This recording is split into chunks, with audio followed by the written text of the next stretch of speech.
Hallo miteinander, ich bin Nadine und heute möchte ich dir erzählen, was man machen soll, wenn das Kind beißt.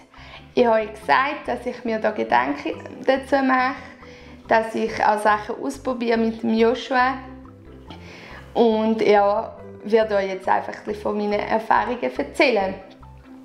Ich habe mir überlegt, ob es sinnvoll ist, wenn man so reagiert. Und ich habe es auch ausprobiert und habe beobachtet, dass der Joshua sehr verdutzt reagiert hat. Also er ist sehr verschrocken und hat gar nicht mehr recht gewusst, was jetzt los ist. Und das war eigentlich auch ein bisschen mein Ziel. Also merken, es ist etwas passiert, das eine komische Auswirkung hat, also wo nicht normal ist. Es ist etwas passiert auf das, was ich gemacht habe. Also eine Reaktion. Und ja, was ist das für eine Reaktion? Klar war es, dass ich ihn dann nicht einfach so im Unwissen stehen habe, sondern ich habe mit dem darüber geredet, hey, schau, die Mama ist mega verschrocken, es hat so weh getan. Warum hast denn du jetzt gebissen?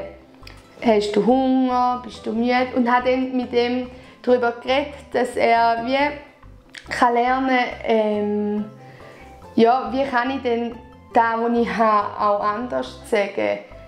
Und dann habe ich ihm dann gesagt, du kannst mir sagen, du willst essen oder du kannst mir einen Löffel geben, wenn du Hunger hast oder irgendwie etwas anderes zeigen. Der Joshua kann jetzt zum Beispiel schon sagen, dass er Hunger hat oder dass er müde ist. Aber in solchen Situationen will er es eben nicht immer sagen.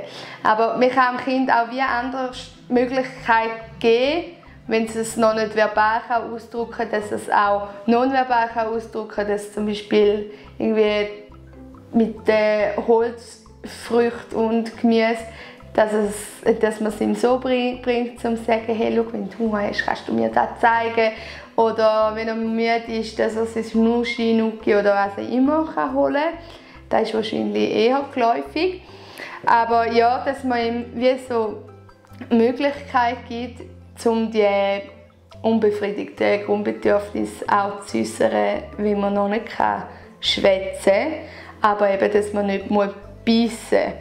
So, oder ich habe ausprobiert, als weiterer Punkt, dass ich ihm Alternativen anbiete.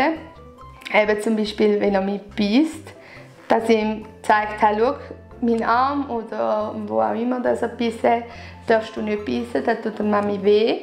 Aber schau, da kannst du ein bisschen auf dem Brot rumkatschen oder sonst irgendeinen Beissring, einen Beissball oder irgendetwas, dass man eine Alternative gibt zum Beißen.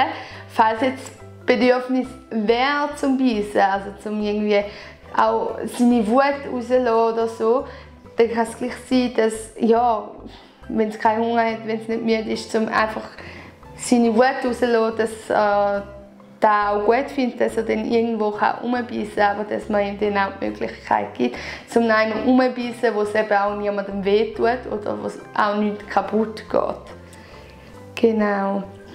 Und ja, da haben wir vorher schon ein bisschen angeschaut, mit dem Kind über die Ursache reden, damit sich das Kind auch verstanden fühlt. Schau, ich habe jetzt gemerkt, du hast mich jetzt mega gebissen, das hat mir mega wehgetan. Aber ich möchte von dir wissen, wieso dass du mich gebissen hast. Bist denn du jetzt traurig? Bist du hässig?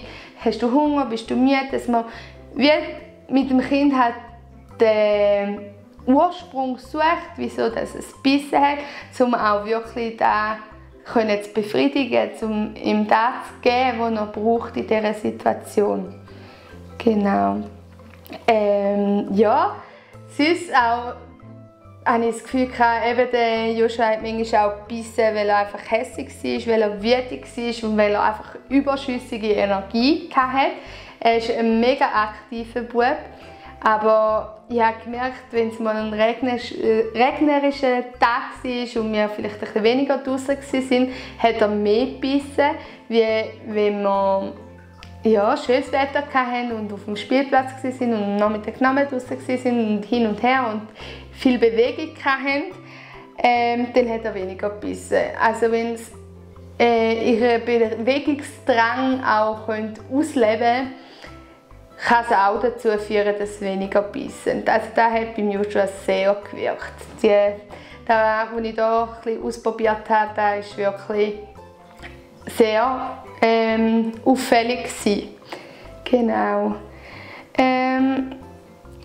Und sonst halt, dass man mit dem Kind auch spielerisch lernt, für was das denn die einzelnen Körperteile sind. Das habe ich mit dem Joshua jetzt mit seinem Baby gemacht.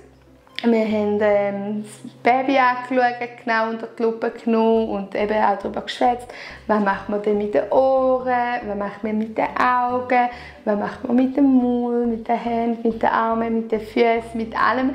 Ein bisschen einfach darüber schwätzen, für was ist denn unser Körper, für was sind die einzelnen Körperteile. Weil die Kinder auch schon im kleinen Alter, schon ab 1,5, interessiert es auch vielfach, ja, für was habe ich denn da? Und sie hören mega aufmerksam zu.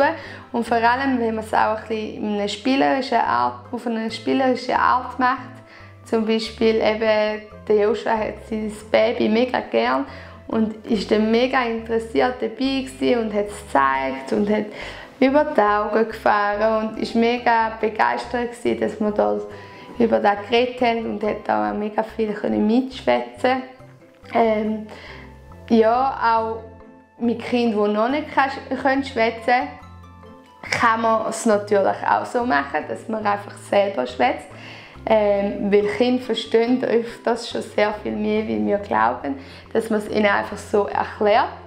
Oder dass man auch einfach mit Bildchen arbeiten tut. Und ja, da gibt es verschiedene Methoden, wie man das auch spielerisch den Kindern näher bringen kann. Ja, jetzt hoffe ich, ihr könnt daraus irgendetwas nehmen, auch im Alltag umsetzen. Und es würde mich mega interessieren, wenn ihr selber eben so Erfahrungen gemacht habt, jetzt auch vielleicht mit Inputs von mir, dass ihr mir das in die Kommentare schreiben. Das würde mich mega freuen.